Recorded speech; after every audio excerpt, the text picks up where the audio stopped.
There's some looking ahead to how do we prevent this from happening? And I think we all know how, regulation. So Senator Elizabeth Warren and Representative Katie Porter have both introduced a bill that would roll back these Trump era regulation rollbacks. So rolling back the rolling back, so bringing regulation back. The bill is called the Secure Viable Banking Act, and it would put banks with at least $50 billion in assets, which seems like a lot, back under strict Federal Reserve oversight and Dodd-Frank Act stress tests. A bipartisan 2018 bill to loosen Dodd-Frank raised that threshold to $250 billion, which exempted the Silicon Valley Bank and dozens of other banks from the strictest federal oversight.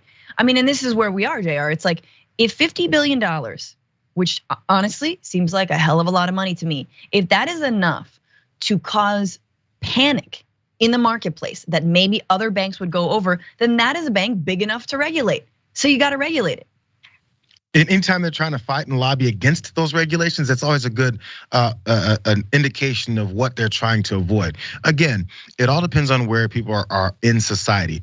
If people are asking for certain amounts, if you're asking to raise your credit limit for credit cards and then your bank looks at how much you make 25, 30K a year, and you're like, yeah, I'd like that $15,000 credit card, please. They go, you can't do it, bro. What's the matter with you? All the time. Yeah. Yeah. But when it comes to folks who then, if they're over, if they're over their skis, it's okay. We'll figure it out because now you're too big for us to deal with. But we won't call it too big to fail because that's become such a normal, common term now from regular folks who understand how horrible that is. So we'll just say you're a medium-sized bank and not tell you we've raised and loosened these regulations to $250 billion. What kind of medium undersized bank is that? But they like to say community banks, the things in your neighborhood, in your town of 25 to 30 people. That's not the situation, bro. These are banks that are even getting naming rights on stadiums and buildings like that, but we don't consider them large or this big.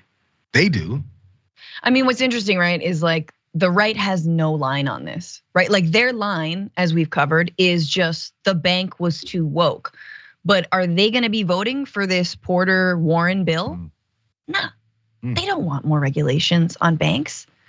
Right? Like it's the free market. Let it do what it's gonna do. Oops, it hits, working people eventually. Oh, a bunch of banks go under. Now we love the government. Oh my God, we hate the government. No government involvement. No, we really need the government now. I'm pulling a jank cry face. But it's just incredible, that amount of hypocrisy constantly.